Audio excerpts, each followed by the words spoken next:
हम लोग अमीन्स कर रहे थे, तो हम लोग का नेक्स्ट रिएक्शन है कपलिंग रिएक्शन, या फिर जिसको कई बार बोलते हैं एजो कपलिंग। ठीक है, ये एक इम्पॉर्टेंट रिएक्शन है एग्जाम के पॉइंट ऑफ व्यू से, किसी भी एग्जाम के पॉइंट ऑफ व्यू से, JEE Main, JEE Advance, NEET, सबके पॉइंट ऑफ व्यू से एक इम्पॉर्टेंट रिएक्शन है। ठीक है, तो देखो सबसे पहले तो ये एक मॉलिक्यूल मतलब स्टेट है, मतलब समझ लो वो, तो इसको बोलते हैं डायजोनियम कटायन। ठीक है, तो इसमें नीचे लिखो ये है डायजोनियम कटायन, तो नीचे लिखो diazonium cation undergo coupling reaction with activated benzene ring. Activated benzene ring का मतलब क्या होता है, जिस बेंजीन रिंग पे इलेक्ट्रॉन डेंसिटी ज़्यादा होता है। ठीक है, तो ये कपलिंग रिएक्शन जाता है with activated benzene ring, like लिख लो like phenol, aniline and naphthol. ठीक है, it undergo coupling reaction with activated benzene ring. ठीक है, तो अब देखो इसमें समझते हैं कि क्या होता है, कि अब इसमें मतलब देखते हैं। देखो अगर आपके पास फिनॉल है और इसका रिएक्शन अगर आप डायजोनियम कटायन के साथ करते हो, देखो ये मॉलिक्यूल है, तो इसमें होता क्या है, देखो आपके पास कि क्या हो सकता है। तो ये जो मॉलिक्यूल जो है ये यहाँ पे जाए, ये इधर हो और ये इधर है, तो यहाँ पे देखो क्या आएगा, माइनस चार्ज। ठीक है, और ये हाइड्रोजन माइनस चार्ज आएगा, समझ लो, और इसका यहाँ पे अटैक, और ये इधर। मैं एक्चुअल में चलो करवा के दिखा देता, तो वैसे मैं चाह रहा था एक स्टेप में हो, पर आप इसको एक बार देख लो क्या होगा। तो ऐसा करने से क्या होगा, देखो ये डबल बॉन्ड और ये OH पॉजिटिव, और यहाँ पे N डबल बॉन्ड N, और ये रिंग तो वैसा ही रहा। ठीक है, ये तो देखो यही मैंने बताया, तो ऐसा होगा। अब इसके आगे क्या होगा, हाइड्रोजन। आपको पता ही होता है कि कौन कुर्बानी देता है हमेशा, इलेक्ट्रोफिल बेंजीन कौन सा रिएक्शन प्रेफर करता है, इलेक्ट्रोफिलिक सब्स्टिट्यूशन। कौन कुर्बानी देगा, हाइड्रोजन। हाइड्रोजन को बाहर निकालेंगे, इसको इलेक्ट्रॉन के यहाँ पे वापस, ये इधर और ये इधर, तो ये मॉलिक्यूल बनेगा।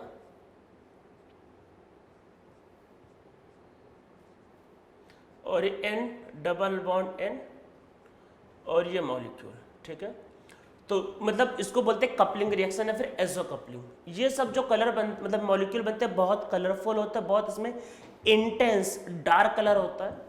ये एक्चुअल में एक ऑरेंज कलर, मतलब ये ऑरेंज कलर का समझ लो, डार्क ऑरेंज कलर का आपका डाई बनता है, मतलब ऑरेंज डाई या फिर ऑरेंज कलर डाई। ये कलर भी पूछा जाता है, तो जब डायजोनियम का रिएक्शन फिनॉल से करते हैं तो फिर डार्क ऑरेंज या फिर कई बार रेड ऑरेंज बोलते हैं, वैसे इसको प्रॉपर बोलते हैं लावा ऑरेंज या फिर डार्क ऑरेंज कलर का डाई बनता है। ठीक है, ये अब देखो ये जो रिएक्शन है पहले इसमें समझ लेते हैं। ये रिएक्शन जो है ये नॉर्मली pH 5 से लेकर pH 8 या 9 तक होता है। ठीक है, तो नीचे लिखो this reaction can take place between pH 5 to 8।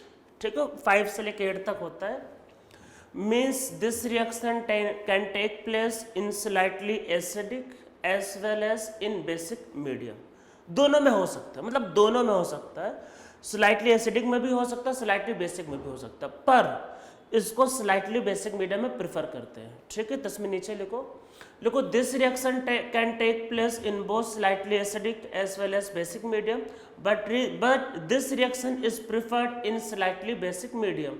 In basic medium, slightly basic बोला pH 8 के आसपास, in slightly basic medium phenoxide ion is formed, so reaction can take place more easily. देखो स्लाइटली बेसिक मीडियम में ये phenoxide बन जाएगा, this is phenoxide है। अब एक बार फिनॉक्साइड मान लो बन गया तो ये रिंग और ज़्यादा एक्टिवेटेड होगा, तो रिएक्शन ज़्यादा इजीली होता है। तो याद रखना है कि ये जो एजो कपलिंग था पीछे वाला, तो ये slight in the case of phenol is preferred at slightly basic medium, ठीक है। स्लाइटली बेसिक में प्रिफर करते हैं, वैसे एसिडिक में भी हो जाता है पर प्रिफर करते हैं बेसिक में। अगर इसका पैरा पोजीशन ब्लॉक कर दिया, कई बार आएगा पैरा को ब्लॉक कर दिया, तब क्या होगा, pH into plus slightly basic medium, ऐसा लिखा रहेगा भाई एक्वस स्लाइटली बेसिक मीडियम, तो कोई दिक्कत नहीं। देखो पैरा प्रिफर्ड होगा, बल्कि ग्रुप में पैरा प्रिफर्ड होगा, पैरा ब्लॉक होगा तो ऑर्थो।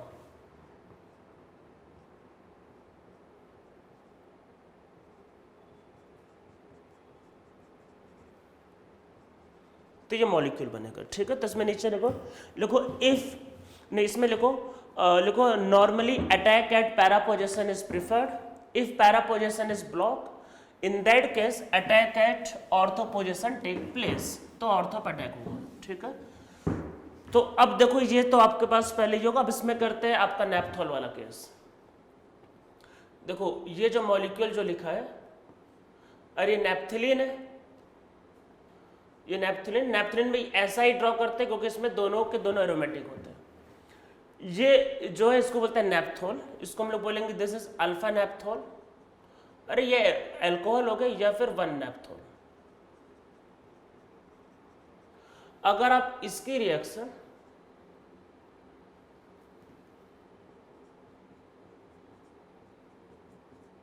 इसके साथ करते हो तो ये इसका पैरा पोजीशन है, यहां पे अटैक होगा, ठीक है। और इससे क्या बनेगा,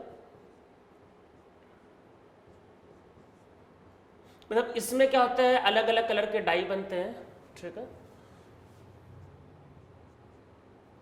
अरे वो आप करवा लेना अटैक, फाइनली मैंने मतलब H को निकाल दिया, फाइनली ये बनाया, ठीक है, ये मॉलिक्यूल, ठीक है। ये जो 1 नेपथोल के केस में होता है, ये 1 नेपथोल है, मैं इसका नेमिंग यहाँ से हटा देता हूँ। और मान लेते अगर आपके पास कुछ ऐसा होता,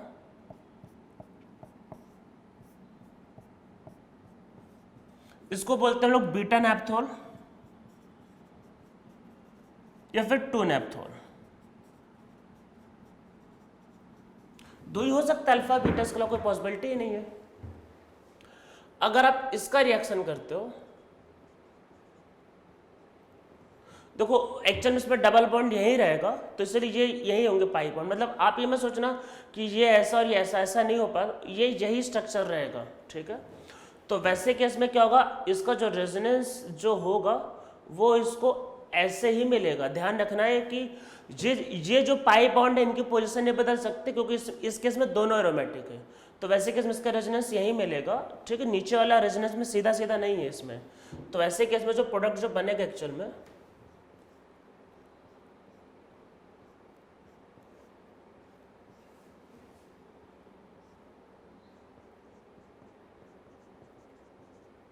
वो ये बनेगा, ठीक है। ये इसका प्रोडक्ट है, इसको ध्यान रखना।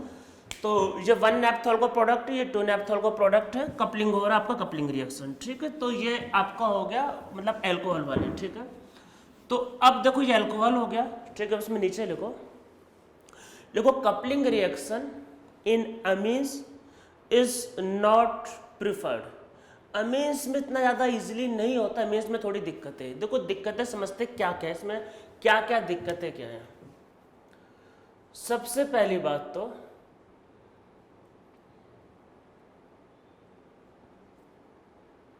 ये अमीन्स है, और अगर आपके पास मीडियम बेसिक रहा, मतलब वही pH 7-8 के आसपास रहा, pH अगर ये बेसिक रहा, तो देखो नाइट्रोजन पे भी अटैक हो सकता है, और ऐसे केस में नाइट्रोजन पे लोन पेयर होगा तो यहाँ पे अटैक हो जाता है। मतलब अगर मीडियम बेसिक रहा या फिर pH 7 से ज़्यादा रहा तो वहाँ अटैक हो जाएगा। और इसकी केस में जो और एक हाइड्रोजन को निकाल देना उसमें, तो बनता है आपका NH, मतलब ये N डबल बॉन्ड N और ये pH, देखो ये बनेगा। अरे एक्चुअल में नाइट्रोजन का लोन पर, इस पर आप समझ लो नाइट्रोजन का लोन पर अटैक किया, समझ लो, ठीक है। तो बेसिक मीडियम में दिक्कत है कि नाइट्रोजन पर अटैक हो जाएगा, ठीक है। तो नॉर्मली इसको कपलिंग नहीं बोलते, पर बेसिक मीडियम ये हो जाएगा। फिर और क्या हो सकता है, अगर आप इसको slightly acidic medium low, slightly acidic means pH 5 और 6 के आसपास, ठीक है, स्लाइटली एसिडिक मीडियम में, और इसका रिएक्शन करवाओ, तब क्या होगा, देखो स्लाइटली एसिडिक मीडियम में क्या होगा, देखो स्लाइटली एसिडिक मीडियम में ये जो मॉलिक्यूल है इससे बन जाएगा ये, अरे मीडियम स्लाइटली एसिडिक है तो स्लाइटली एसिडिक मीडियम में एसिड बेस रिएक्शन होकर ये बन जाएगा। अब इस पे लोन पेयर नहीं है तो अब इस पे, तो अब ऐसे केस में इसको यहीं अटैक करना पड़ेगा। तो ऐसे केस में क्या है, मैं आपको ये हिंट के फॉर्म में बता रहा हूँ कि स्लाइटली एसिडिक मीडियम ये बन जाएगा, अब लोन पेयर है नहीं तो अटैक आपको यहीं करना पड़ेगा। तो ऐसे, और हाइड्रोजन निकाल देंगे लास्ट में, ऐसे केस में ये बनेगा, ठीक है। अब देखो समझो, प्रिफर क्यों नहीं करते, समझो इन बातों को समझो। अगर बेसिक मीडियम है तो नाइट्रोजन पर अटैक होगा, हम ऐसा नहीं चाह रहे थे, तो हमने मीडियम को एसिडिक लिया तो ये बन गया। अब देखो होता क्या, अब आप समझो, ये जो मॉलिक्यूल जो होता है एक्चुअल में, इसमें ये इलेक्ट्रोफाइल है तो ये चाहता है कि इसके इलेक्ट्रॉन का अटैक हो। अब ये खुद विड्रॉइंग ग्रुप है, अगर ये विड्रॉइंग ग्रुप है तो इलेक्ट्रॉन खींचेगा, तो बेंजीन पे इलेक्ट्रॉन डेंसिटी बहुत हाई नहीं रहेगी। अब हाई नहीं रहेगी तो ये रिएक्शन उतना प्रेफर नहीं करते, इसलिए मैंने कहा कि अमीन्स के केस में बहुत सी दिक्कतें हैं जिसकी वजह से रिएक्शन इतना इजीली नहीं हो पाता। अल्कोहल में बहुत इजीली होता है, मतलब फिनॉल में, नैप्थोल में बहुत इजीली होता है। इसके केस में बेसिक मीडियम लोगे तो नाइट्रोजन नाइट्रोजन पे मतलब कपलिंग हो जाएगी, ठीक है। कपलिंग का मतलब कि जहाँ दो मॉलिक्यूल जुड़ेंगे तो इसमें नाइट्रोजन नाइट्रोजन का कपलिंग हो गया। अगर आप कार्बन से ऐसा करवाना चाहते हो तो स्लाइटली एसिडिक मीडियम में करते हो, और ये जो है ये आपका ऑरेंज डाई है, मतलब सॉरी ये येलो डाई है, येलो डाई, ठीक है, डार्क येलो डाई। तो इसमें नीचे लिखो, लिखो in case of slightly basic medium nitrogen nitrogen coupling take place, and in case of slightly acidic medium carbon nitrogen coupling take place and they form yellow dye, ठीक है। तो इसमें pH मतलब स्लाइटली एसिडिक लेना है, ठीक है, ये बात को ध्यान रखना है। फिनॉल के केस में बेसिक था, इसमें स्लाइटली एसिडिक है। इसमें एक दिक्कत और भी है, एक दिक्कत और है, मतलब पीएच मतलब इसमें बहुत ही ज्यादा सेंसिटिव है। अगर मान लो आपने एनिलीन लिया है, देखो एनिलीन का रिएक्शन HNO2 के साथ करते हो तो इसी से बनता है एक्चुअल में डाइजोनियम, अरे डाइजोनियम एनिलीन से बनता है, ठीक है। तो अगर मान लो आपके पास एनिलीन है और अगर पीएच मतलब अगर ये हाईली एसिडिक हो गया, अरे इसका मतलब वही है हाईली एसिडिक है, अगर हाईली एसिडिक हो गया तो पता चला कि एनिलीन जो था वो खुद ही डाइजोनियम बन गया। मतलब देखो समझो, एनिलीन है डाइजोनियम, आप चाह रहे दोनों में रिएक्शन हो, स्लाइटली एसिडिक लोग मतलब स्लाइटली बेसिक लोग नाइट्रोजन नाइट्रोजन जुड़ गए, जो हम नहीं चाह रहे थे। मान लो अगर आया तो वो करवा दो, पर हम नहीं चाह रहे थे, हम चाह रहे थे डाई बने। एजो कपलिंग, मतलब एजो कपलिंग का मतलब होता है कि N2 को बेंजीन रिंग से जोड़ना, एजो कपलिंग हम चाह रहे थे, ठीक है। तो हमने स्लाइटली एसिडिक लिया, ठीक है। अगर ज्यादा एसिडिक लोग पता चले ये जो एनिलीन था यही पता चला डाइजोनियम बन गया, पता चला कि डाइजोनियम डाइजोनियम ही हो गए, मतलब सब डाइजोनियम हो गए। तो हाईली एसिडिक कंडीशन पे ये डर होता है कि ये खुद ही डाइजोनियम बन जाए, तो इसलिए इसको करवाना बहुत रिस्की है। बेसिक में भी नहीं हो पाता, हाईली एसिडिक में भी नहीं हो पाता, स्लाइटली एसिडिक चाहिए होता है, स्लाइटली एसिडिक में भी ईल्ड बहुत अच्छा नहीं होता। तो इसमें नीचे लिखो this reaction is not preferred at high acidic medium because at high acidic medium aniline is converted into diazonium, पता चला सब डाइजोनियम में बन गए, तो कपलिंग ही नहीं हो पाया। और वही ध्यान रखना है, अगर पैरा पोजिशन ब्लॉक होगा तो ऑर्थो पर अटैक होगा। तो इसमें नीचे लिखो if para position is block then attack at ortho position take place, ठीक है। कपलिंग ध्यान रखना, फिनॉल में प्रेफर होता है, फिनॉल में स्लाइटली बेसिक मीडियम प्रेफर्ड होता है, एनिलीन में इतना प्रेफर नहीं होता, और एनिलीन में प्रेफर कहाँ होता है, स्लाइटली एसिडिक मीडियम में, ठीक है। अब देखो हम लोगों ने इसमें 2 लेक्चर पहले फिनोप्थलीन बनाया था, तो अभी एक मॉलिक्यूल बचा है, देखो है क्या एक्चुअल में।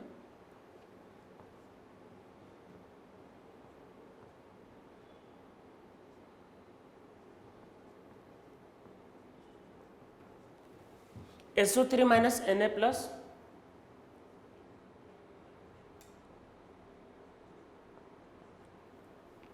ये मॉलिक्यूल, अरे ये डायजोनियम है, डायजोनियम में ये एक्स्ट्रा लगा दिया।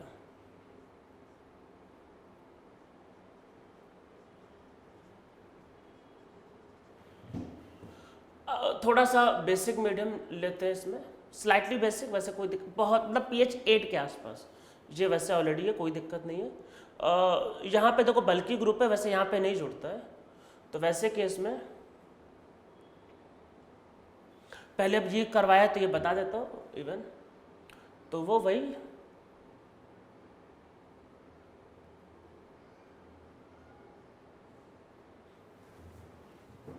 जो मॉलिक्यूल मतलब pH स्लाइटली बेसिक है, ध्यान रखना। H को निकाल दो,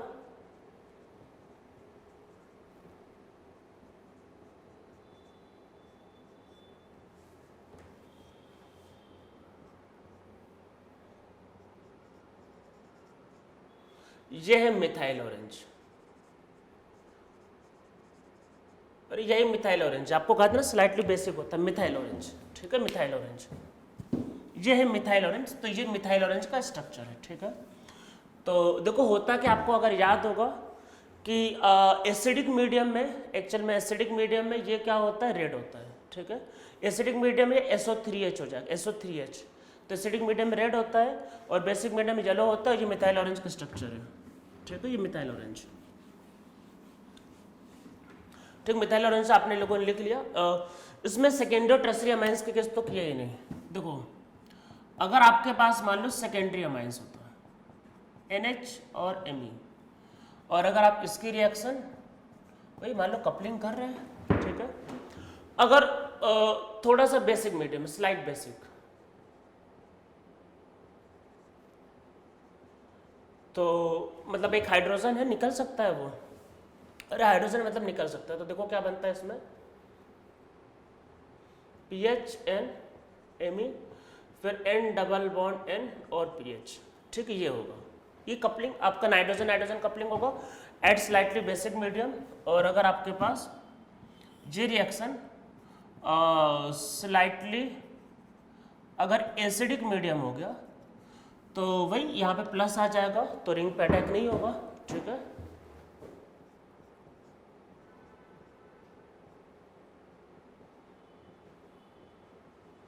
तो वहाँ पे प्लस आ जाएगा तो उस पर अटैक नहीं होगा, और फिर ऐसे केस में रिंग पे, एक्चुअल में रिंग पे अटैक होगा, तो ये इसका आंसर आएगा, ठीक है। वो ध्यान रखना पैरा पोजीशन ब्लॉक होगा तो ऑर्थो पे अटैक होता है।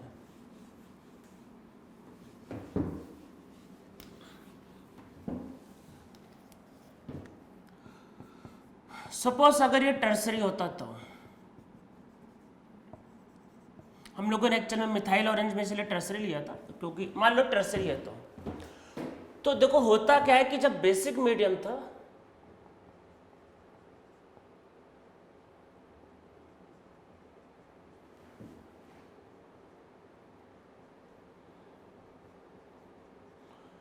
तो यहां पे अटैक होता था, मतलब यहां पे अटैक होता था और हाइड्रोजन को निकालते थे।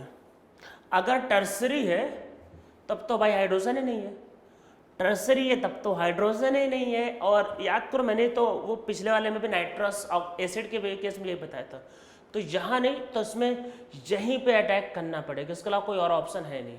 हाइड्रोजन नहीं, हाइड्रोजन अरे हर बार हाइड्रोजन निकाल देते हैं, हाइड्रोजन ही नहीं है, तब टर्सरी के केस में सिर्फ एक ही ऑप्शन बचा है, रिंग पे अटैक। तो टर्सरी के केस में चाहे एसिडिक मीडियम हो चाहे बेसिक मीडियम हो, इस पे इसी पे ही अटैक होगा, ठीक है, यही इसका आंसर आएगा, वही येलो डाई है ये, ठीक है। तो याद रखना है कि in case of tertiary amines attack on benzene ring only take place, ठीक है, अटैक एट मतलब बेंजीन रिंग टेक प्लेस। इसमें नाइट्रोजन पे अटैक, इसमें लिखो in this attack on nitrogen does not take place because nitrogen does not have hydrogen। हम लोगों ने देखो एजो कपलिंग कर लिया था, अब हम लोग आगे बढ़ते हैं। अब नीचे लिखते हैं ऑक्सीडेशन, तो नीचे हेडिंग लिखो। एक्चुअल में ज़्यादा इस चैप्टर में ज़्यादा कुछ है नहीं, मोस्ट ऑफ द रिएक्शन हो चुका है, ज़्यादा कुछ है नहीं, थोड़ा बहुत कुछ और कर लेते हैं छोटे मोटे रिएक्शंस। तो नीचे लिखो ऑक्सीडेशन ऑफ अमीन्स, तो इनके ऑक्सीडेशन करते हैं।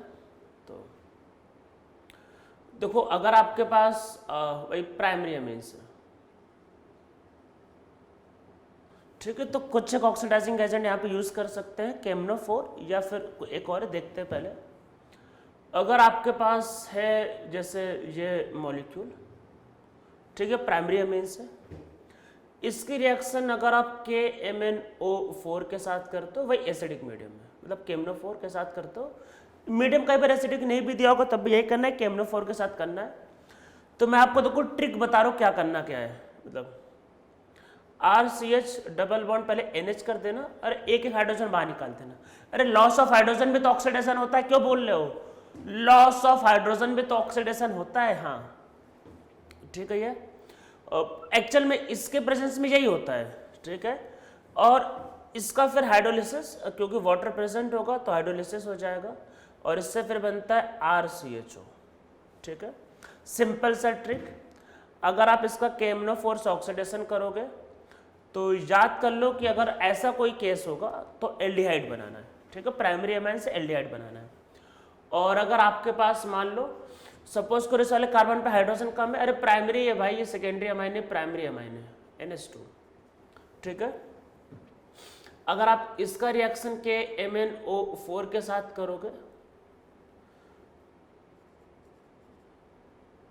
तो फिर क्या बनेगा, RCR डबल बॉन्ड NH, अरे हाइड्रोजन खत्म हो गया इस पे, और फिर हाइड्रोलिसिस समझ लो।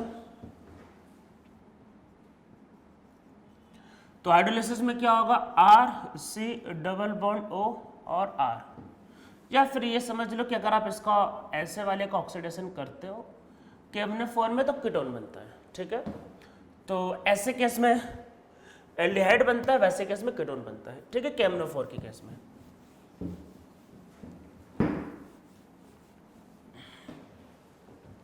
जैसे एग्जांपल देख लो,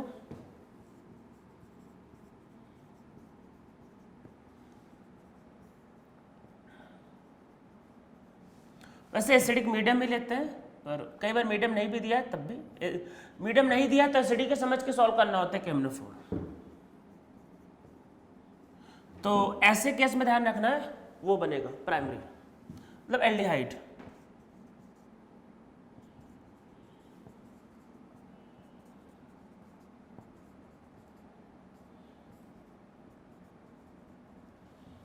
और मान लो ये रहा तो कोई दिक्कत नहीं, तो कीटोन। तो मतलब कि प्राइमरी अमाइंस के ऑक्सीडेशन से एल्डिहाइड है कीटोन, ऐसे केस में एल्डिहाइड, मतलब दो हाइड्रोजन होगा तो एल्डिहाइड और एक ही हाइड्रोजन होगा तो कीटोन, ठीक है। तो ये इसके इस तरीके से प्रोडक्ट आ सकते हैं ऑक्सीडेशन में।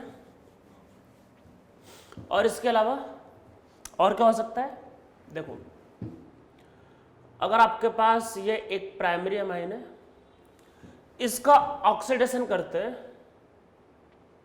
H2O2 के साथ, ठीक है, मतलब कोई भी ऐसा मॉलिक्यूल जिसमें प्रॉक्सी लिंकेज, मतलब प्रॉक्सी लिंकेज मॉलिक्यूल के साथ, तो क्या क्या हो सकता है, H2O2 ले सकते हो। अगर ये नहीं लेना है तो अरे बताया था ना बेयर्स रिजेंट वाला, परॉक्सी, कोई भी परॉक्सी कार्बोक्सिलिक एसिड, तो क्या ले सकते हैं RCCOOH या फिर H2SO5। अब बोलोगे सर ये क्या क्या लिख दिए, अरे ये तो है आपका परऑक्सी कार्बोक्सिलिक एसिड और ये क्या है, ये है कैरोस एसिड। ऐसे केस में क्या है, देखो ट्रिक समझो, ट्रिक पहले HH को निकाल लो फिर से। अरे अभी ये प्रोडक्ट नहीं है, फिर H पहले एक एक H निकाल लो, आराम से निकाल लो, फिर ये बना। अब दोनों साइड ऑक्सीडेशन बोले ना तो H की जगह OH पकड़ा दो,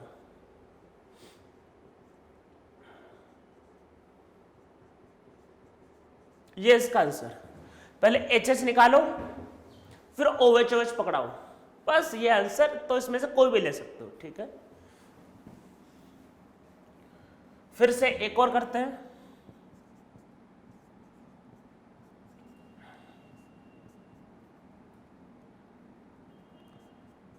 मान लो ऐसा वाला केस होगा, ये इसका आंसर है। ये थोड़ा अलग से रिएक्शन है लेकिन याद रखना है।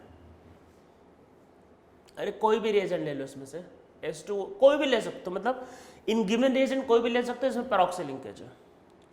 वाटर प्रेजेंट होगा बाय डिफॉल्ट, ध्यान रखना।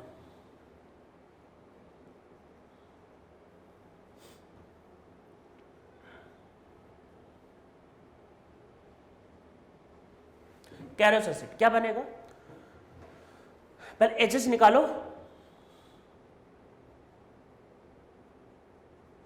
अब इधर ही हाइड्रोजन बचा, या तो हाइड्रोजन निपट गया है, तो क्या होगा, ये मॉलिक्यूल।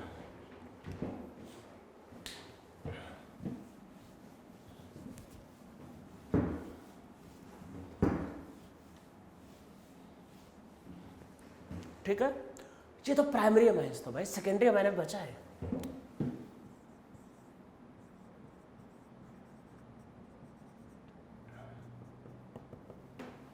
सेकेंडरी अमाइन क्या होगा,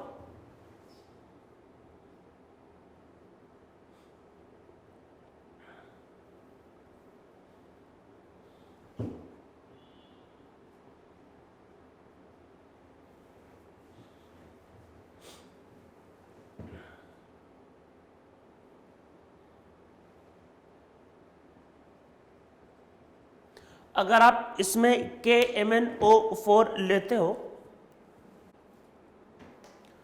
तो इस केस में देखो फिर क्या होगा, अगर KMnO4 लिया तो ये एक्चुअल में इसका डाइमर बना लेगा। तो इसमें क्या है, अरे एक बात समझो पहले, क्या है, NH2 को हाइड्रोजन बोलते हैं, ठीक है। अगर ऐसा कोई केस होगा तो 4 अल्काइल है, तो ये क्या है, tetra alkyl hydrogen, tetra alkyl hydrogen. बस ये याद कर लो, बस वो क्या टेंशन, जैसे मान लो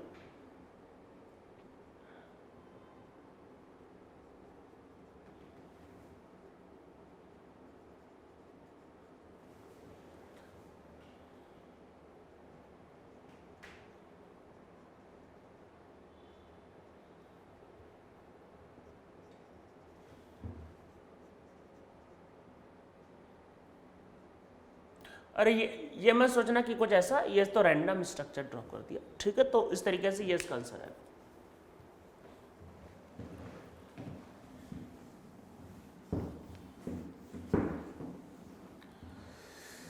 अच्छा ये बात है। और अगर दूसरा वाला लेंगे तो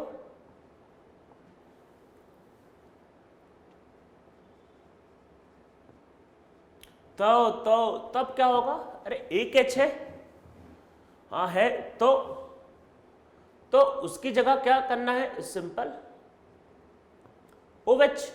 बस पेरोक्सी वाले में क्या होता है, ऑक्सीजन एक बहुत अनस्टेबल, उसको मतलब देना ही देना है, तो देख के ही रहेगा, वो रुकेगा नहीं ऑक्सीजन। तो ये रिएक्शन करवाना है, पेरोक्सी बॉन्ड है, ठीक है, तो ये रिएक्शन होगा। और अगर थर्ड वाला करेंगे तो अगर आपके पास क्या है कि अगर टर्सरी अमीन्स है तो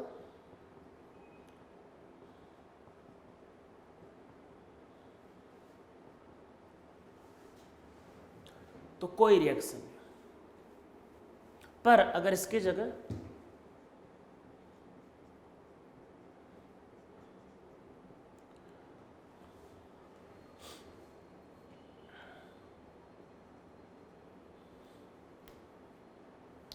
ये क्या H2O2 और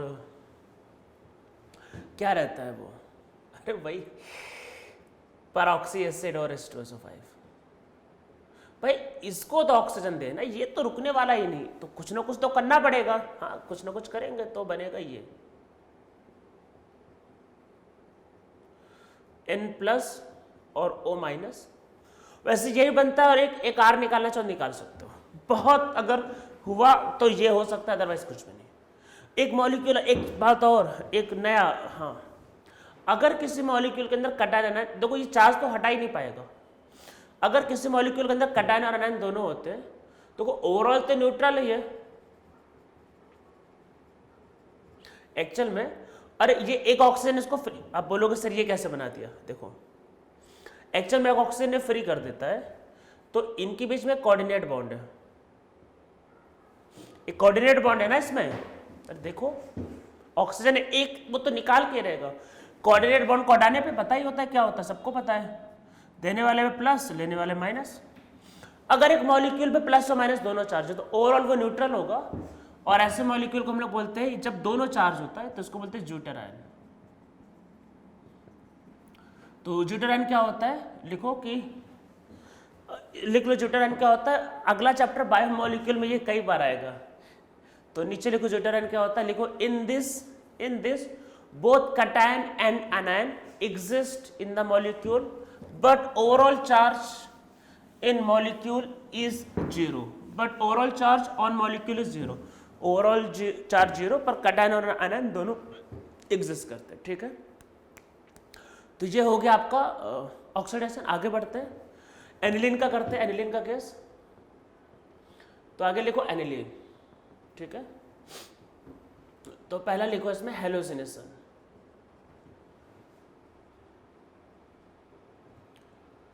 देखो अगर आपके पास कोई एनिलीन है और अगर आप इसका रिएक्शन Br2 वाटर के साथ करते हो, रिएक्शन बीच में रुकता ही नहीं है, चालू हो गया तो ऑर्थो पैरा ऑर्थो तीनों ऑक्यूपाई करके ही रुकेगा, बीच में रोक नहीं पाओगे, कुछ भी कर लो रोकेगा। बहुत ये स्ट्रॉन्ग इसने रिंग को एक्टिवेट किया, मतलब ये हाईली एक्टिवेटेड रिंग है, तो इसमें तीनों पोजीशन ब्लॉक होगा, रुकेगा ही नहीं बीच में। तो इसमें नीचे लिखो मतलब आपका पीपीएस सॉल्वेंट, तो इसमें नीचे लिखो when halogenation take place in polar protic solvent like water, या अल्कोहल भी ले सकते हो, like water, electrophilic substitution take place at all ortho, para and ortho position in aniline. Aniline is very activated. इमने लिखो in aniline benzene ring is highly activated. So substitution at all position. So substitution at all position take place. तो इसमें सब position पे क्या होता है, substitution, ठीक है। बीच में रोक नहीं पाओगे। हाँ, इसकी जगह अगर आपने मान लो Br2 और CH2 ले लिया, ये क्या नॉन पोलर सॉल्वेंट, तो वैसे केस में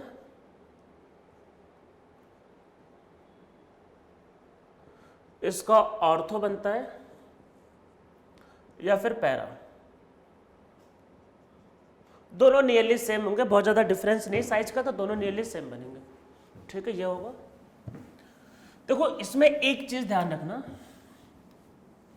ये कई बार आपको आता है, एक होता प्रोटेक्टिंग ग्रुप, मैंने कई बार बताया, एक बार और मैं बता देता हूं। देखो होता क्या है, आप पहले इस बात को समझो एक बार। देखो ये जो है ये बेंजीन रिंग पे जाता है, मतलब इससे डेंसिटी बढ़ती है, और कई बार अगर आपके पास कोई मतलब स्ट्रॉन्ग अगर इलेक्ट्रोफाइल है तो वो इस पर अटैक भी कर देगा। तो आप अगर चाहते हो कि इस पर अटैक ना हो और दूसरा ये रिंग को ज़्यादा एक्टिवेट ना करे, तो इसलिए हम लोग इस वजह से क्या करते हैं, इसका रिएक्शन कई बार करते हैं CH3 COCl के साथ, मतलब कि अरे ये एसिटेट है तो ये है एसिटिल क्लोराइड के साथ, तो ये इस पर अटैक करेगा, और ऐसे में देखो क्या बनेगा,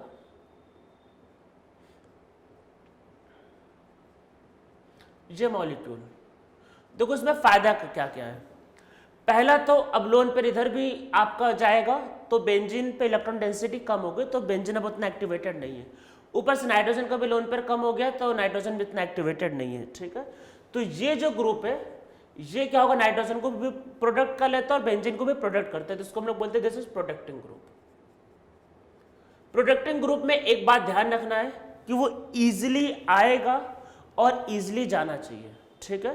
तो इसमें नीचे लिखो in aniline benzene is highly activated, so aniline is converted in this molecule. ये मॉलिक्यूल लिख लो, ये जो लिखा है ये एसिटिल क्या होगा, एनिलाइड, मतलब कुछ ऐसा नाम रहता है एक्चुअल में। मैं एक मिनट जरा इसका नाम चेक कर लेता हूँ, मेरे हिसाब से ये रहता है एक्चुअल में एसिटिल, ऐसे मैं एक बार नेट पे जा सर्च कर लेता हूँ क्या रहता है ये। हाँ वही नाम एक्चुअल में, एसिटिल एनिलाइड।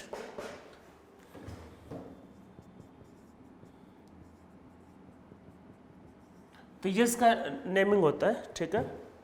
लिखो in acetyl anilide benzene is not very activated, so in this case substitution take place only at ortho or para position.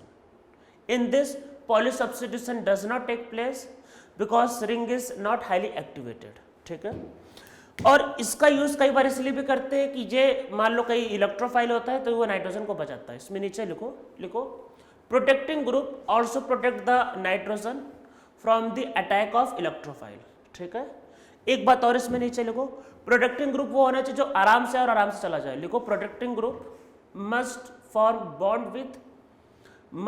Bond with nitrogen easily and must also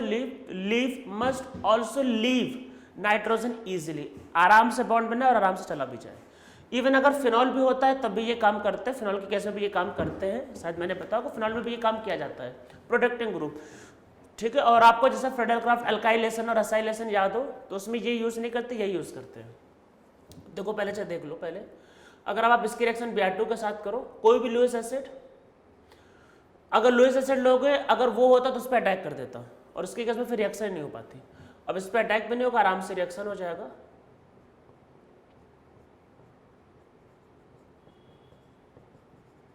और bromine जुड़ जाएगा और फिर इसका भाई water से reaction कर दो, ये टूट जाएगा वाटर से दोबारा, मतलब वाटर से कर दो आराम से आ जाएगा।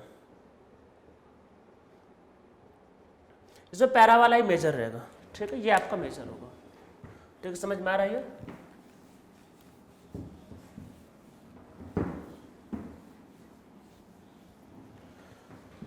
ऐसे आप मतलब हेलोजिनेशन, चलो भी हेलोजिनेशन ही कर रहे हैं, अभी यही करते हैं, ठीक है, कोई दिक्कत नहीं। लास्ट में फ्रेडलक्राफ्ट अल्काइलेशन में मैं थोड़ा बता दूंगा। अब सेकेंड इसमें नीचे लिखो नाइट्रेशन, ठीक है। तो नाइट्रेशन के केस में क्या लेते हैं हम लोग, concentrated HNO3 and concentrated H2SO4, ठीक है। तो इसमें नीचे लिखो nitric acid is a very good oxidising agent, so it can oxidise aniline. तो इसको ऑक्सीडाइज कर सकता है। आप याद करो मैंने फिनॉल में बताया था, जब कंसंट्रेटेड मतलब जब डाइल्यूट HNO3 लिया था तो मैंने कहा था या तो ऑर्थो पे अटैक होता है फिर पैरा पे अटैक होता है। और जब कंसंट्रेटेड लिया था मैंने पिक्रिक एसिड बनाया था या फिर मैंने उसमें आपका क्विनोन मतलब बनाया था, उसको ऑक्सीडाइज करके, वही एक्चुअल मेजर होता है। अगर आप इसको लोगे तो इसको ऑक्सीडेशन हो जाएगा, ठीक है। ऑक्सीडेशन होने के वही बनेगा, एन बाहर निकल जाता है, क्विनोन बन जाएगा, ऑक्सीडेशन हो जाएगा। तो प्योर अगर इसमें मतलब आप प्योर एनिलीन में अगर प्योर HNO3 डाल दोगे कंसंट्रेटेड तो ऑक्सीडेशन हो जाता है। इसको अवॉइड करने के लिए क्या होता है, सेफ साइड CH3COCl लेते हैं, वही प्रोडक्टिंग ग्रुप, ज़्यादा एक्टिवेटेड भी नहीं होगा और वो इजीली प्रोडक्ट भी कर लेगा, और फिर इसका नाइट्रेशन करते हैं।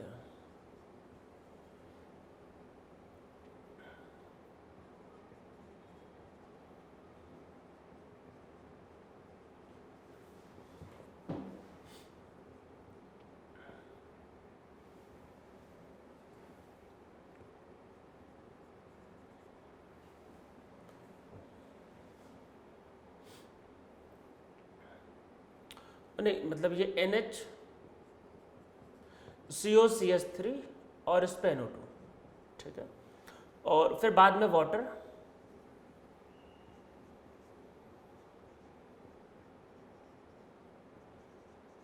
तो इसमें नीचे लिख लो कि so in case of nitration protecting group is used to avoid the oxidation of benzene ring, ठीक है। तो अदरवाइज की नहीं तो ऑक्सीडेशन हो जाएगा, इस बात को ध्यान रखना है, ठीक है। तो ये होगा नाइट्रेशन। इसमें और आते हैं, देखो थर्ड लिखते हैं सल्फोनेशन।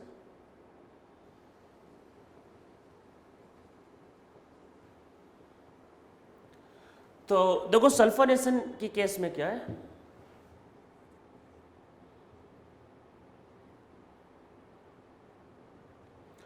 इसमें पता ही होता है कंसंट्रेटेड H2SO4 लेना होता है, ठीक है। तो एसिड बेस रिएक्शन हो जाता है इसमें, और यहाँ बनता है ये रिएक्शन नियरली 180 डिग्री या मतलब हाई टेम्परेचर पे होता है, ठीक है। पहले तो ये बनेगा,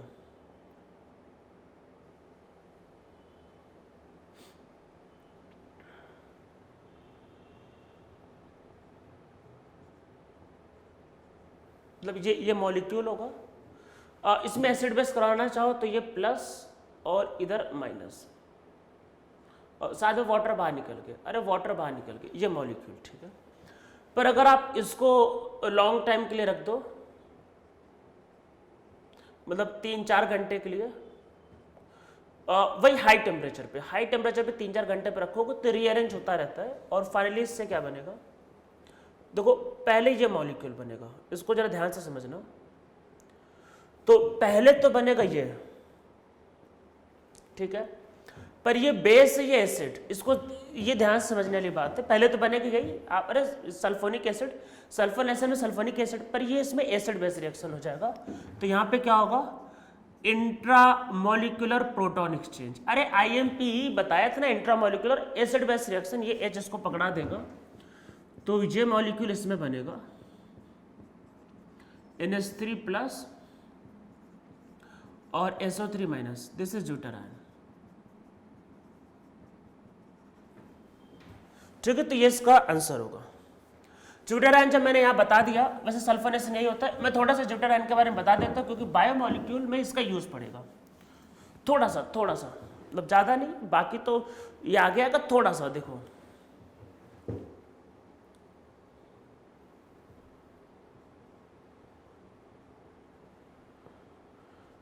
इसको बोलते हैं अमीनो एसिड। अमीनो एसिड कभी भी इस फॉर्म में एग्जिस्ट नहीं करता है, एसिड बेस रिएक्शन हो जाता है, तो ये एग्जिस्ट करता है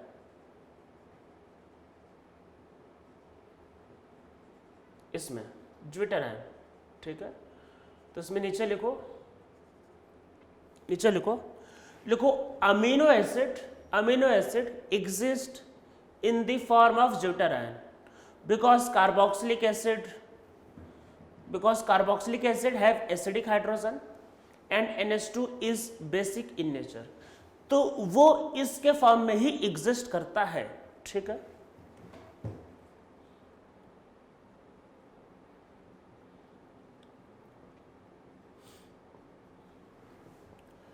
ठीक है, ये आपका भाई मतलब अमीन से और सल्फोनिक एसिड, तो इसमें भी ड्यूटेरान होता है। आप एक्चुअल में लिखते जाओ, मैं जो बताना जा रहा हूं उस पर भी समझना। तो ये भी लिख लो, ये भी ड्यूटेरान के फॉर्म में एग्जिस्ट करता है, ठीक है, कोई दिक्कत नहीं, समझ में आ रहा है।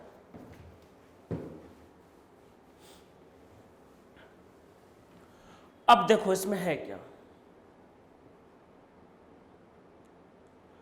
अगर ये NH2 होता है और COOH, मुझे एक्चुअल में ये केस बताना था, ये रेजोनेंस में होता है, तो ये कैसा है, ये लेस बेसिक है, ठीक है, लेस बेसिक है, मतलब रेजोनेंस हो गया, ज़्यादा बेसिक रहा नहीं, और ये स्ट्रॉन्ग एसिड भी नहीं है, ठीक है, ये वीक एसिड है।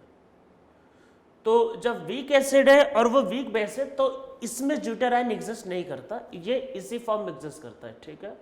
तो इसमें नीचे लिखो देखो लास्ट वाले में रेजोनेंस नहीं था, वो स्ट्रॉन्ग बेस था, वो ड्यूटेरान था। अरे अभी जो बताया ना जस्ट कार्बोक्सिलिक एसिड का, इसमें नहीं, ये वीक बेसिक होगा। तो इसमें नीचे लिखो in this lone pair of nitrogen undergo resonance, so basicity of nitrogen decreases, so this molecule exist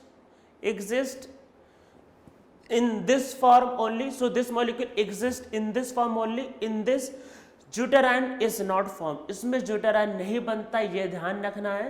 मतलब ये मॉलिक्यूल इसमें नहीं बनता, ये पूछा जाता है कि किसमें ड्यूटेराइन नहीं बनता है, तो इसमें ये मॉलिक्यूल नहीं बनता है, इसी फॉर्म एग्जिस्ट करता है, ठीक है। ये अरे ये एनिलिक एसिड इसको बोलते हैं हम लोग, इसमें ड्यूटेराइन नहीं होता। अब आप इसकी जगह वो जो अभी सल्फोनेशन वाला है, मुझे उससे ध्यान है, अगर आप इसकी जगह ये ले तो दिस इज सल्फ एनिलिक एसिड,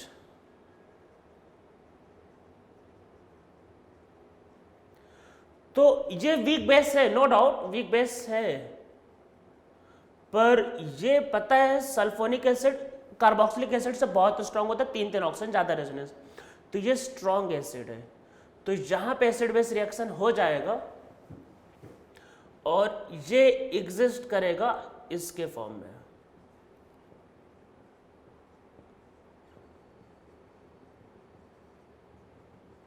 ठीक है, तो इसमें नीचे लिखो sulphonic acid is a strong acid, so this molecule exist in the form of zwitterion, whereas carboxylic acid is a weak acid. ठीक है, ध्यान रखना है कि जब एरोमेटिक था तो कार्बोक्सिलिक के केस में ड्यूटेराइन एग्जिस्ट नहीं करता। ठीक है, थोड़ा सा एक लास्ट में लिख लेते हैं, लिखो मतलब लास्ट मतलब अभी इसमें मतलब ये जो कर रहे थे एरोमेटिक वाले में, इसमें एक लिखो फ्रीडल-क्राफ्ट अल्काइलेशन। फ्रीडल-क्राफ्ट अल्काइलेशन देखो, आप लोगों को मैंने पहले बताया था, अगर आप एनिलीन का रिएक्शन करवाते हो, मान लो कि CH3 जैसे CH3 और मान लेते Cl और AlCl3 के साथ, ठीक है भाई, RX रहा करता था, तो रिएक्शन मैंने करवाने के लिए मना किया था। ठीक है, तो इसमें नीचे लिखो क्यों, क्योंकि ये इन दोनों में आपका अरे ये लोन पेयर से इससे बॉन्डिंग कर लेगा, तो इसमें नीचे लिखो in this case Friedel Craft alkylation is not possible because Lewis acid attack on nitrogen. ठीक है, ये आपको पहले मैंने बताया था कि इस पर नहीं करवाते, तो क्या करेंगे, चाहे मतलब मैंने एनिलीन और फिनॉल के लिए मैंने मना किया था फ्रीडल-क्राफ्ट अल्काइलेशन, फिर क्या कर सकते हैं, फिर देखो क्या करना है ये समझो। इसके केस में हम लोग यूज करते हैं प्रोटेक्टिंग ग्रुप,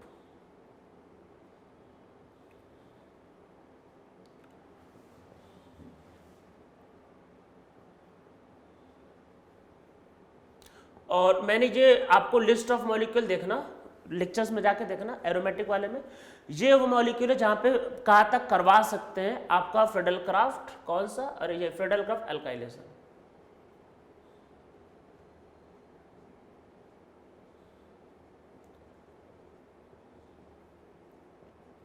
अभी ज्यादा एक्टिवेटेड है नहीं तो उस पर अटैक नहीं होगा, तो इन्हीं दोनों में आपस में अटैक होगा, तो देखो क्या बनेगा,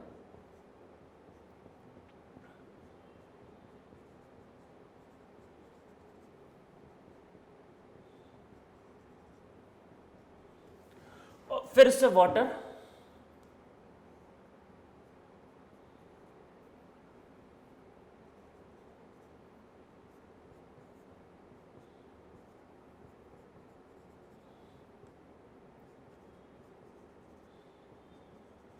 ठीक है, तो इसमें नीचे लिखो Friedel-Crafts alkylation in aniline is possible only in the presence of protecting group. Protecting group protect the nitrogen, so alkyl group attack on benzene ring। तो ये समझ में आ गया होगा आप लोगों को। अब देखो आगे बढ़ते हैं इसमें,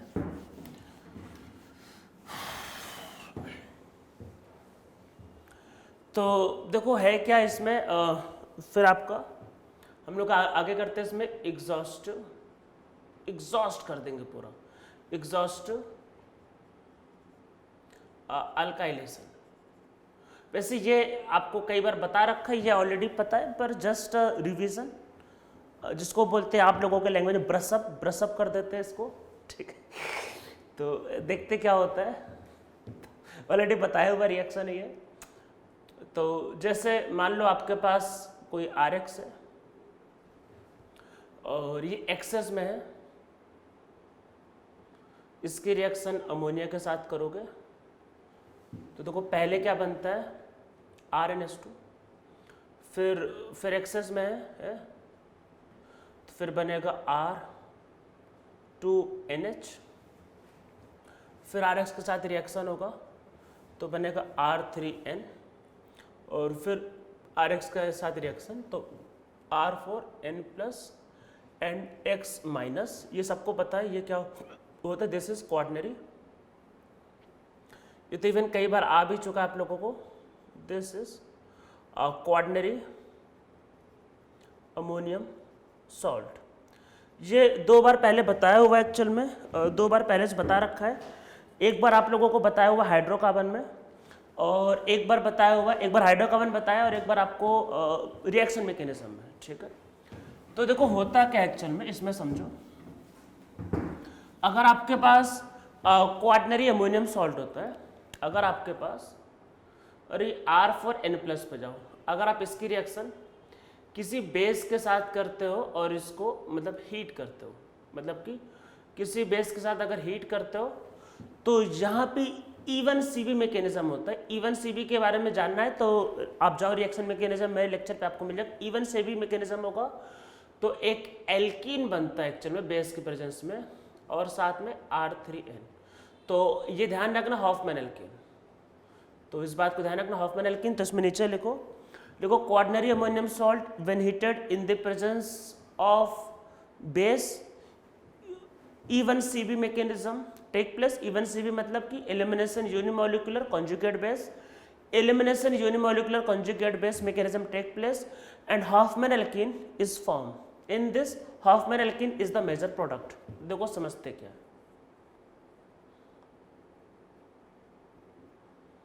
कुछ एग्जांपल देख लेते हैं।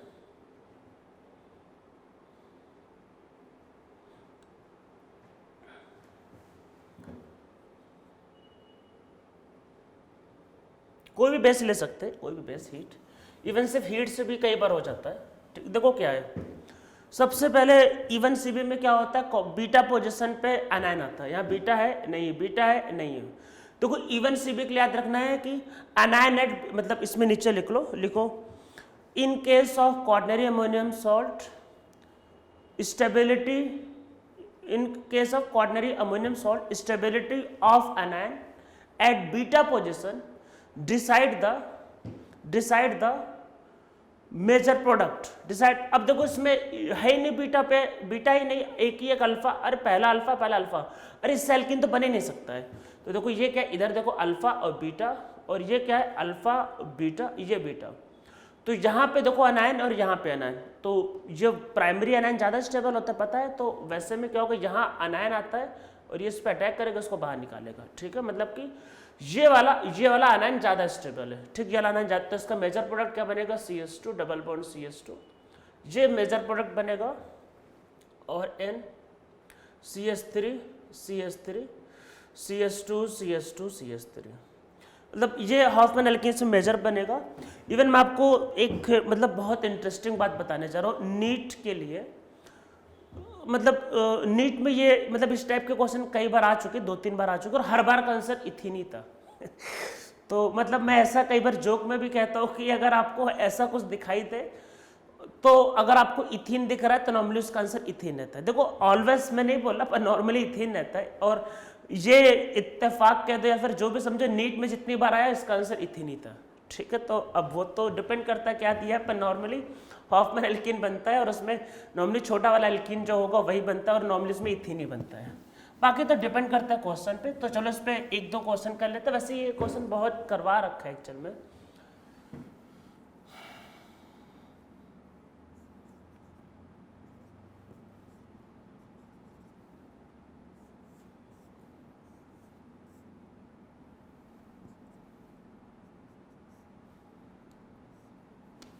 ये मॉलिक्यूल, इसको लेते हैं, थोड़ा अलग सा क्वेश्चन मैंने कर दिया।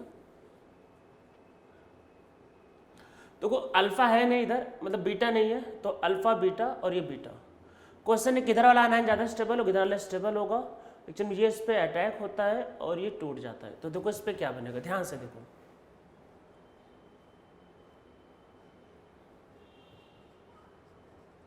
ये इसका आंसर। और डिटेल में जाना तो आप इवन सीबी के मेरे लेक्चर में जाना, आपको मिल जाएगा, ठीक है। तो ये हो गया रिएक्शन। अब इसमें कुछ 1-2 रीअरेंजमेंट कर लेते हैं। तो एक इसमें रीअरेंजमेंट लिखो, देखो बेंजीन डाइन रीअरेंजमेंट। ऐसे एक दो छोटे मोटे रिएक्शन कर लेते हैं। अगर आपके पास ये कुछ ऐसा मॉलिक्यूल है, ये क्या बोलेंगे, एजो, ठीक है, एजोबेंजीन। अरे ये एजो होता है, एजो कपलिंग एजो, तो एजोबेंजीन। अगर आप इसका रिएक्शन मतलब H+ के साथ करते हो और इसको स्लाइटली हीट करते हो तो इसमें देखो क्या क्या बनता है।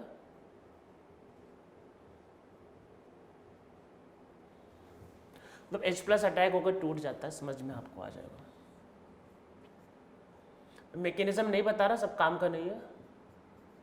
तो एक तो ये बनता है, ये दूसरी पॉसिबिलिटीज में ये है कि देखो आप ऐसे समझ लो कि एक एनिलीन है, मतलब एक एनिलीन बन गया, मान लो H, ऐसे समझ लो H+ का अटैक टूट के एक एनिलीन बना। एनिलीन पे कहाँ अटैक हो सकता है? एनिलीन के पैरा पे अटैक हो सकता है या एनिलीन के ऑर्थो पे। तो ये दो प्रोडक्ट, एक एनिलीन बना लो तो एनिलीन के पैरा पे या फिर ऑर्थो पे आपका अटैक हो सकता है। इसमें एक दो और कर लेते हैं, चलो एक इसमें नीचे लिखते हैं हॉफमैन मार्टियस रीअरेंजमेंट, ठीक है। ऐसे एक दो रिएक्शन है, देखो क्या होता है। अगर आपके पास कोई मान लेते हैं ऐसा ग्रुप है, तो जैसे R3 प्लस और Cl-, मतलब ये मोनो भी हो सकता है, डाई, मतलब इसमें एक एल्काइल भी हो सकता है, दो एल्काइल, तीन एल्काइल, साथ में क्लोराइड या ब्रोमाइड, ठीक है, कुछ भी हो सकता है। इसको जब हीट करते हैं तो देखो क्या होता है, मतलब 300 डिग्री है उसके ऊपर। तो पहले पैरा पे रीअरेंजमेंट होता है,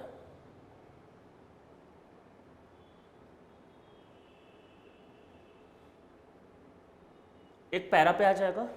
इसको और फर्दर हीट करते रहोगे तो धीरे धीरे सारे ऑर्थो भी ब्लॉक हो जाते हैं, तो ये मॉलिक्यूल बनेगा। या इसको लिख सकते हैं, ये मॉलिक्यूल आपका ऐसा है NH2 HCl और R और R और R, ठीक है। तो इसमें नीचे लिखो if nitrogen have alkyl group, if nitrogen have alkyl group, when this molecule is heated at 300 degree or high temperature, it undergo rearrangement reaction. In this, substitution at para position is preferred. If para position is blocked, in that case substitution at ortho position also take place, ठीक है। तो ऐसा होता है।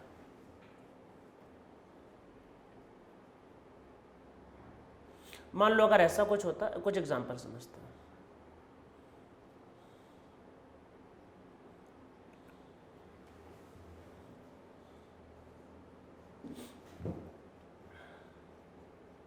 तो इसका answer ये होगा और यहां पे CH3 आ जाएगा, ठीक है, ये इसका आंसर होगा। उसको लिख लो।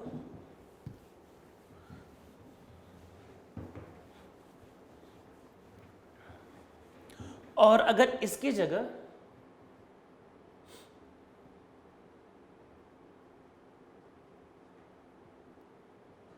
ये क्लोरीन और ब्रोमीन कोई भी ले सकते हैं, और अगर आप इसको हीट करो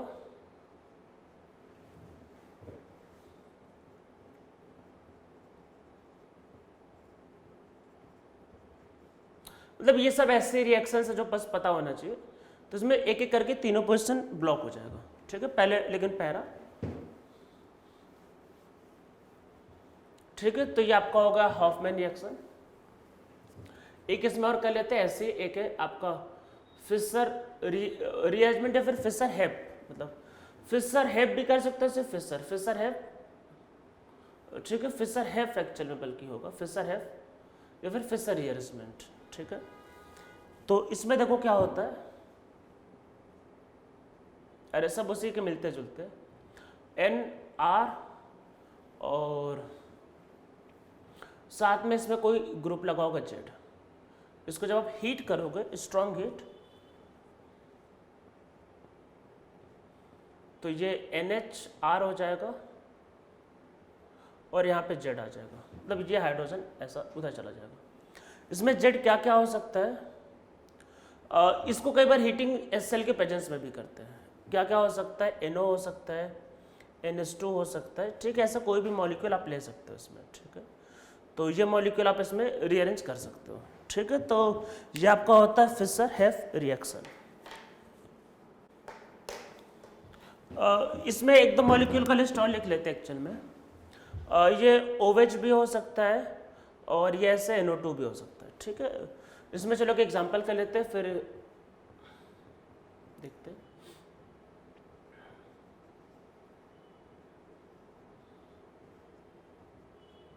इसको अगर आप HCl के साथ हीट करोगे और ये इसका आंसर होगा, ठीक है। तो देखो अब है क्या कि ये जो चैप्टर ये खत्म हो चुका है एक्चुअल में, जेई में जितना सिलेबस में वैसा हो चुका है, पर इसमें कई बार लोग साइनाइड के रिएक्शंस या फिर नाइट्रो के रिएक्शन में बताते हैं। तो मैं इस पर एक लेक्चर और बना दूंगा जो साइनाइड और नाइट्रो पे रहेगा, जिस पे क्वेश्चन वैसे वो सारे रिएक्शंस मतलब जितने भी रिएक्शंस है वो सब करवा दिए हैं, मतलब पर उसको मैं एक बार फिर से प्रॉपरली चलो नेक्स्ट लेक्चर में साइनाइड पे और NO2 पे रिएक्शंस करवा दूंगा। वैसे वो सारे रिएक्शंस मैंने करवा दिए, ऑलरेडी करवाए हुए, पर पहले करवा रखा था, ढूंढ के मैं कुछ रिएक्शंस करवा दूंगा। तो वैसे सारे रिएक्शंस हो चुके हैं। तो हम लोगों का एक्चुअल में ऑर्गेनिक केमिस्ट्री खत्म हो चुका है। हम लोगों का नेक्स्ट टॉपिक एक्चुअल में बायोमोलिक्यूल पॉलीमर है। तो ऑर्गेनिक केमिस्ट्री हम लोगों का खत्म हो चुका है, तब आप इसके सारे क्वेश्चन सॉल्व कर सकते हो। पर मैं फिर भी एक लास्ट लेक्चर और बना दूंगा जहाँ पे साइनाइड और नाइट्रो के बारे में रहेगा, तो जो थोड़ा बहुत आपको मेडिकल में हेल्प कर सकता है। वैसे ये चैप्टर अब आपका खत्म हो चुका है।